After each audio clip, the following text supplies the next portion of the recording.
ए मेरे वाले मुस्तफा ए सैयदुल वरा ए मेरे वाले Mustafa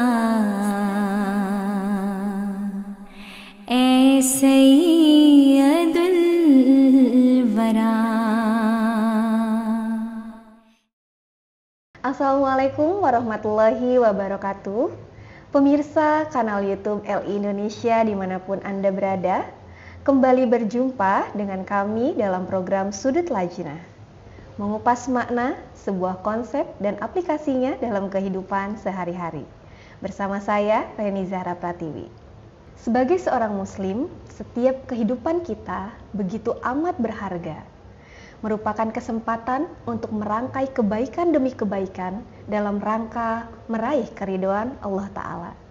Namun, tidak jarang dalam kehidupan kita sehari-hari, kita kerap dihadapkan pada hal-hal yang membuat kita terlena, yang mengalihkan kita dari tujuan dasar penciptaan kita sebagai manusia, dan tiada lain tiada bukan adalah untuk menyembah Allah Ta'ala.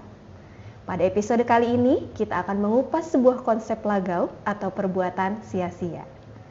Telah hadir bersama kita di sini Sekretaris Tarbiyat Pengurus Pusat Lajnah Indonesia, ada Ibu Ira Rahayu, dan Muawin Sadr bidang Wakifat Now, ada Ibu Nisa Rahmania. Assalamualaikum warahmatullahi wabarakatuh, Ibu Ira dan Ibu Nisa. Waalaikumsalam warahmatullahi wabarakatuh. Senang sekali rasanya bisa hadir di sini bersama dua narasumber kita yang istimewa tentunya. Bagaimana kabarnya Ibu Ira? Alhamdulillah baik Reni. Dengan Bu Nisa? Alhamdulillah baik Bu Reni. Alhamdulillah baik, karena pada episode kali ini kita akan membahas lagau atau perbuatan sia-sia. Kita mulai dengan pertanyaan yang pertama ya untuk Bu Ira. Apa itu lagau, Bu Ira? Boleh dijelaskan mungkin? Ya, baik. Terima kasih Bu Reni. Jadi lagau itu adalah bahasa Arab ya, yang artinya adalah segala perkataan, perbuatan yang sia-sia, yang tidak ada gunanya, yang tidak ada manfaatnya. Nah, menurut Islam, lagau itu adalah segala perkataan perbuatan yang dapat menjauhkan seseorang dari Allah Ta'ala. Jadi perbuatan yang tidak bermanfaat yang pada akhirnya dapat menjauhkan seseorang dari Allah Ta'ala. Itu menurut Islam. Baik. Gitu ya. Berarti sangat umum sekali ya Bu, betul. ya. Jadi maknanya pun tentu banyak sekali. Banyak, Bu, iya betul. Jadi sebenarnya apakah ada pengkategorian dan apa saja Bu yang termasuk dalam kategori lagau itu sendiri? Ya, bentuk lagau itu bermacam-macam ya. Mungkin dari segala sisi kehidupan itu, kalau dimanfaatkannya tidak pada tempatnya, semuanya akan menjadi kategori lagau gitu ya. Contohnya browsing internet gitu ya. Jika kita menggunakannya secara berlebihan, berjam-jam dihabiskan sehingga dia lupa kepada kewajiban yang lain, maka itu akan menjadi sia-sia. Bentuknya juga bisa menjadi seperti obrolan misalnya ya, berkumpul dengan teman-teman, apalagi misalnya di perkumpulan itu laki-laki dan perempuan bercampur gitu ya. Secara agama itu juga tidak boleh. Nah, disertai dengan obrolan yang awalnya ringan mungkin nanti jadi berlebihan ya, daripada hal-hal yang membicarakan tidak ada manfaatnya, itu juga menjadi sia-sia. Apalagi kaum perempuan misalnya, kita berkumpul dengan teman-teman yang dibahas jadi masalah-masalah yang tentang fashion lah apalah, jadi tidak ada manfaatnya juga yang dibicarakan di dalam situ, ya itu juga masuk juga ke dalam lagau gitu ya. Tetapi tentu ukuran lagau untuk seseorang itu tidak bisa disamakan. Kalau huzur keempat ya, huzur Arabi rahimahullah Allah itu menjelaskan contohnya, katanya bermain enggrang.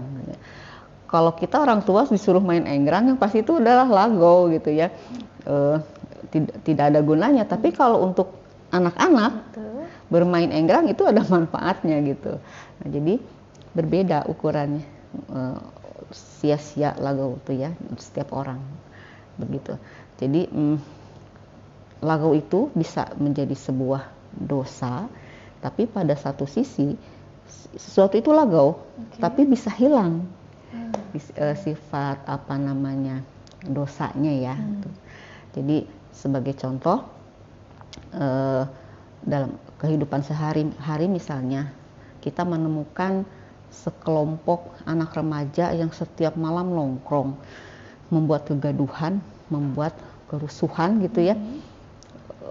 Sudah diperbaiki tapi tidak bisa dengan teguran, dengan setelah dipelajari ternyata wah caranya berarti kita harus memahami seperti apa sih sebetulnya jiwa mereka, keinginan mereka. Betul. Akhirnya dengan tujuan perbaikan, seorang pengurus misalnya pengurus RT misalnya gitu ikutlah bergabung dengan mereka nongkrong setiap malam.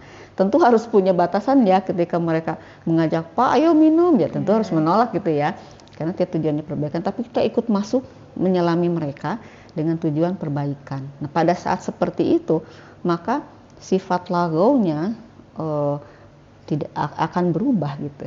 Gitu, iya. Karena memang niat dan tujuannya pun untuk kebaikan ya Bu, untuk kebermanfaatan seperti itu.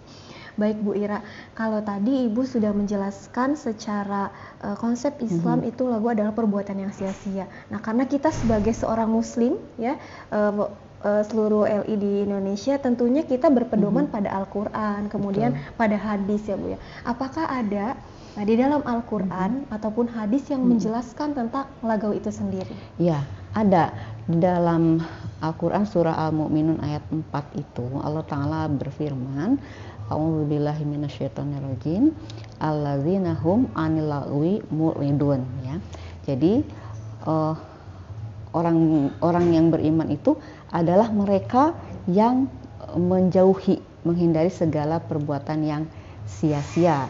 Nah, jadi di tafsir dijelaskan, jadi bentuk perkataan atau khayalan ya yang tidak mendatangkan manfaat itu termasuk ke dalam lagau. Jadi sejatinya itu adalah ciri seorang ibadur rahman, seorang hamba yang maha rahman. Ya, jadi semua yang dia lakukan itu adalah bermanfaat. Jadi Allah Ta'ala itu menciptakan segala sesuatu itu bermanfaat gitu. Maka tidak ada yang sia-sia, maka kita harus memanfaatkannya supaya ada di jalan yang benar gitu. Tidak menjadi sia-sia gitu ya apa yang dikaruniakan oleh Allah Ta'ala itu. Jadi harus justru mendekatkan diri kita kepada Allah Ta'ala, membuat diri kita menjadi hamba-hamba yang rahman gitu. Baik, jazakumullah Bu Ira. Sekarang kita akan tanya nih kepada Ibu Nisa. Sudah siap Bu Nisa? Insya Allah. Baik Bu, pertanyaannya adalah mengapa kita itu harus menghindari diri dari perbuatan lagau? Baik, terima kasih Bu Raini. Jadi yang disebut lagau tadi kegiatan yang sia-sia, baik itu perbuatan, kegiatan atau tindakan yang sia-sia itu dapat menjauhkan diri dari Allah. Nah, lagau itu dapat menjurus ke hal yang bersifat dosa ya. Kemudian ada yang makruh atau yang membawa orang membuat maksiat. Sebagai yang contoh dosa ya, itu kan ada beberapa ciri orang munafik. Kita tuh tidak boleh berdusta ya, seperti itu ya. Kemudian ada orang yang dikatakan kategori juga yang tidak menepati janji. Kemudian jika diberikan amanah tidak amanah. Nah, itu suatu hal yang sia-sia ya kalau tadi kita melakukan hal-hal yang seperti itu. Kemudian ada yang terlibat seperti makruh. Yang makruh itu orang yang memiliki kebiasaan, contohnya maaf ya, ini yang suka merokok. Kita tahu bahwa merokok itu kurang baik pada kesehatan, bisa juga membuat orang lain yang tadinya bisa menghirup udara segar, begitu menghirup udara dari asap rokok jadi batuk-batuk seperti itu hal yang makruh. Nah, jadi dengan adanya perbuatannya sia-sia itu tadi bisa menjadikan mudorot pada baik diri kita sendiri mungkin Maupun orang lain seperti itu. Jadi sebaiknya kita harus menghindarkan hal-hal yang mudarat itu ya Bu. Oke. Bagaimana Bu? Tadi kan Ibu menyebutkan bahwasannya kita harus menghindari diri dari lagau itu karena lagau bisa menjauhkan diri kita dari Allah Ta'ala. Betul. Bagaimana lagau itu bisa menjauhkan diri kita dari Allah Ta'ala? Mungkin Ibu bisa memberikan contohnya ya Bu ya. Nah, bagaimana ya kalau lagau itu membuat kita jadi jauh. Contohnya begini, hal-hal yang sia-sia ya. Kita seperti seorang ibu nih. Seorang ibu tuh pada idealnya adalah memperhatikan anaknya. Ketika seorang ibu memiliki kebiasaan ya, membuat dirinya senang ya, menonton berjam-jam, kemudian sudah gitu dia memiliki kebiasaan juga menunda-nunda sholat. Nah, akibatnya itu awal dari lupa akan waktu sholat tepat waktu, kemudian seharusnya waktu itu dipakai untuk membimbing anaknya, dipakai untuk memperdalam pembacaan Al-Quran sepertinya seperti itu, atau melakukan kegiatan bersama ibu-ibu ya, pengajian. Nah itu bisa saja lama-lama dia menjauh, jadi dia menghindari hal-hal yang seharusnya positif dari segi kerohanian, positif juga dari segi kesehatannya. Tadi sepertinya yang merokok tadi ya. Nah itu membuat yang tidak baik ya, tidak baik dari pendidikan jasmani maupun rohani seperti itu. Baik. Karena kita tahu bahwasannya lagau itu adalah perbuatan yang sia-sia ya Bu ya. Tentunya juga kita harus mengetahui bagaimana cara kita untuk terhindar dari lagau. Mungkin Bu Nisa bisa memberikan atau Bu Ila terlebih dahulu? Mangga Bu Ila dulu aja. Silakan. Bagaimana caranya supaya terhindar dari perbuatan lagau? Ya, tentu yang pertama adalah memahami dulu ya. Jadi sebelum melakukan perbuatan kita sudah punya ukuran gitu ya, sampai batas mana ini sia-sia atau tidak misalnya gitu ya. Kemudian bagaimana ya supaya kita tetap awas gitu ya, supaya kita tetap awas. Ya artinya kita harus tahu apa yang Allah Ta'ala sukai dan apa yang Allah Ta'ala tidak sukai. Nah jadi kita juga wajib mempelajari Al-Quran, gitu ya. Kita dari situ kita bisa tahu tuh, oh yang Allah Ta'ala larang tuh ini, yang diperbolehkan tuh ini, yang baik ini seperti ini, yang tidak baik ini seperti itu. Nah kemudian kita berdoa gitu ya, berdoa kepada Allah Ta'ala supaya kita mampu memanfaatkan atau melakukan segala hal itu sesuai dengan keinginan Allah Ta'ala. Sholatnya kita perbaiki, lebih khusyuk. Jadi kita membuat ikatan yang kuat dengan Allah Ta'ala. Kemudian sholat sunnahnya mungkin harus ditambah ya, supaya waktu kita berdoa tuh mungkin lebih ditambah lagi gitu ya. Dari sholat fardu kita tambah lagi doanya dengan sholat nafal, sholat rawatib itu.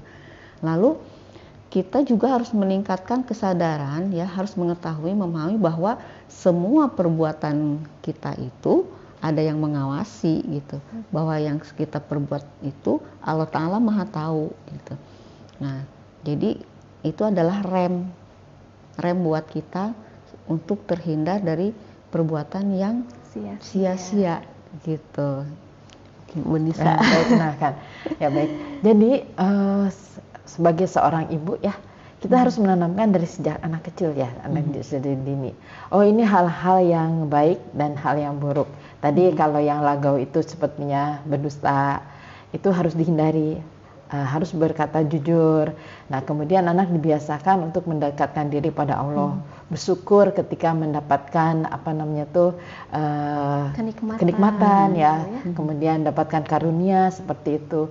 Dan satu lagi, memberikan anak itu disiplin waktu. Nah jangan sampai ketika orang tua membiarkan anaknya senang main HP ya, kemudian tuh nonton, lupa belajar, didiamkan, itu tidak boleh. Jadi sebaiknya diingatkan, karena kebiasaan dari kecil itu akan terbawa terus sampai dewasa. Saya kira demikian.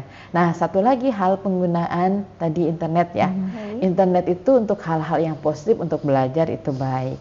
Nah, ketika ibu menyuruh anaknya untuk menggunakan internet sebaik mungkin untuk belajar, untuk mungkin nanti mempelajari sesuatu yang memang tidak diperoleh di sekolah ya. Sekarang banyak channel-channel yang anak-anak itu bisa belajar lewat internet. Nah, sementara si anak lihat ibunya kok menggunakan internet itu untuk hal-hal yang memang di luar yang tidak bermanfaat ya, tidak bermanfaat contohnya. Jadi anak itu juga ketika kita mendidik pada anak, kita pun harus menerapkan pada diri sendiri bahwa kita juga harus disiplin nih. Ketika kita mendidik pada anak seperti itu, kita juga jangan sampai anak-anak kok yang diberikan pada anak beda dengan pada diri sendiri. Jadi harus mawas diri ya seperti itu. Betul, karena anak itu adalah peniru yang hebat ya. Oh iya betul. Dan ibu harus bisa menjadi contoh dan tauladan untuk anak-anaknya. Iya betul. Baik pemirsa LI Indonesia dimanapun Anda berada, tidak terasa kita sudah sampai di penghujung kajian hari ini. Jazakumullah kepada seluruh narasumber nih, ada 2 orang yang istimewa sekali bisa berkesempatan hadir, dan Masya Allah ya Bu ya, banyak sekali ilmu yang diberikan kepada kita sebagai Lajnah Imaillah. Baik Bu Nisa, ada satu lagi pertanyaan yang tidak kalah menarik tentunya. Ibu sebagai seorang saintik ya Bu ya, bagaimana sains itu memandang perbuatan lagau itu sendiri? Baik, jadi seperti yang saya pelajari selama ini, jadi saya di bidang mikrobiologi, contohnya ya di dalam tubuh kita itu ada bakteri-bakteri baik dan ada bakteri mungkin yang tidak baik yang menyebabkan penyakit. Nah, sebagai contoh di saluran pencernaan, di jalan saluran pencernaan itu ada bakteri-bakteri yang baik ya. Dia bisa menghasilkan sinyal-sinyal yang bisa diterima oleh otak, dan dari otak itu akan memberikan respon sifat yang bahagia ya, kemudian senang, mau bersosialisasi, kemudian bersyukur. Nah, ketika bakteri-bakteri baik itu dikalahkan oleh bakteri-bakteri patogen ya, sebenarnya orang sering sakit bagian pencernaan ya, itu ternyata ada efek juga. Sinyal-sinyal yang dihasilkan di otak itu sebaliknya membuat kita murung, merasa tertekan, antisosial seperti itu. Jadi artinya ya, berkaca dari hal seperti ini, ketika kita menjadi seorang ibu, kita perhatikan juga pada anak-anak ya, bagaimana makanan yang harus diberikan. Ketika anak itu membutuhkan nutrisi yang baik ya, itu berikan nutrisi yang baik, karena itu berperan juga nanti untuk tumbuh kembang anak tersebut, juga untuk kesehatan tadi, antaranya juga kesehatan tadi yang terkait dengan bakteri-bakteri di saluran pencernaan. Nah, mungkin itu salah satu contohnya ya. Jadi jangan memberikan anak itu makanan yang memang nanti membuat dia sakit. Yang manis-manis kan nanti bisa menyebabkan diabetes. Contohnya ya seperti itu. Baik, jazakallah Bu Nisa, ilmu baru ya untuk kita semua tentunya ya Bu Nisa. Ternyata memang ada kaitan ya Bu ya antara asupan makanan yang kita konsumsi dengan perbuatan atau sinyal yang diberikan kepada otak kita sehingga menghasilkan perbuatan-perbuatan yang baik tentunya ya Bu ya. Alhamdulillah, tidak terasa kita sudah sampai di penghujung kajian pada episode kali ini. Sebelum ditutup, boleh menyampaikan kesimpulan atau closing statement-nya, mulai dari Ibu Ila terlebih dahulu. Silakan Ibu. Baik, terima kasih. Jadi mungkin sebagai penutup ya, saya mengajak kepada seluruh Lajnah Imaillah di Indonesia, juga anak-anak Munasirat, untuk dari sejak kecil sudah menanamkan kesadaran, pemahaman bahwa segala sesuatu itu ada tujuannya, dan Allah menciptakan manusia itu tujuannya adalah untuk menyembah Allah Ta'ala. Allah Ta'ala sudah menyiapkan segala sarananya, mari kita gunakan sarana yang sudah dirizkikan oleh Allah itu untuk hal-hal yang berguna. Nah, belajar untuk menanamkan tolok ukur pada diri masing-masing, belajar untuk mempunyai rem gitu ya, sampai sebatas mana saya boleh dan tidak boleh gitu ya, karena sejatinya kan seperti hal-hal yang sifatnya kelihatan duniawi gitu, itu boleh gitu digunakan. Itu kan sarana nikmat dari Allah Ta'ala, tapi penggunaannya yang harus lebih bijak, tepat, ya, Bu, betul, harus bijaksana. Jadi belajar untuk bijaksana dan ajarkan kepada anak-anak juga untuk bijaksana gitu. Baik. Termasuk dalam pergaulan juga gitu. Bagaimana memilih teman gitu. Jangan sampai kita berteman tapi pada akhirnya kita malah tertarik kepada lingkungan atau pergaulan yang buruk, bukannya malah harusnya kita mengajak mereka mendekat gitu ya. Jadi kita harus pintar-pintar memilih juga gitu. Baik, jazakumullah Bu Ira. Silakan Bu Nisa. Baik, terima kasih Bu Reni. Jadi terkait hal yang lago atau hal yang sia-sia, jadi pertama kita harus membentengi diri dengan melakukan kegiatan-kegiatan yang dikehendaki oleh Allah Ta'ala. Tadi pertama sholatlah dengan khusyuk, kemudian perbanyak untuk berbuat baik, kemudian selain hal-hal yang tadi yang berkaitan dengan rohani, tadi yang berkaitan dengan jasmani, gunakan waktu dengan sebaik mungkin untuk hal-hal yang positif. Dan tentunya ketika kita terbiasa menanamkan disiplin pada hal-hal yang positif itu, tularkan pada keluarga kita, pada saudara kita, dan semoga semua berjalan dengan mendapatkan ridho dari Allah Ta'ala. Demikian. Baik, jazakumullah Bu Nisa ya. Masya Allah sekali ya. Tentunya kita harus semangat dalam menjalankan kehidupan kita sehari-hari, menyibukkan diri kita untuk perbuatan yang baik ya Bu ya. Masya Allah, sungguh obrolan yang sangat menjadi reminder buat diri kita, khususnya diri saya pribadi Bu, dan tentunya banyak sekali nih ilmu-ilmu dari Bu Ira, dari Bu Nisa yang merupakan narasumber-narasumber yang luar biasa dalam episode kali ini. Jazakumullah ahsanal jaza untuk kesempatannya. Pemirsa kanal YouTube LI Indonesia, demikianlah kajian kita pada episode kali ini mengenai menghindari diri dari lagau. Semoga bisa bermanfaat dalam menjalankan kehidupan sehari-hari. Jazakumullah ahsanal jaza atas perhatian dan perkenannya. Saya Reni Zara Pratiwi beserta tim yang bertugas pamit undur diri. Wassalamualaikum warahmatullahi wabarakatuh. Waalaikumsalam warahmatullahi wabarakatuh.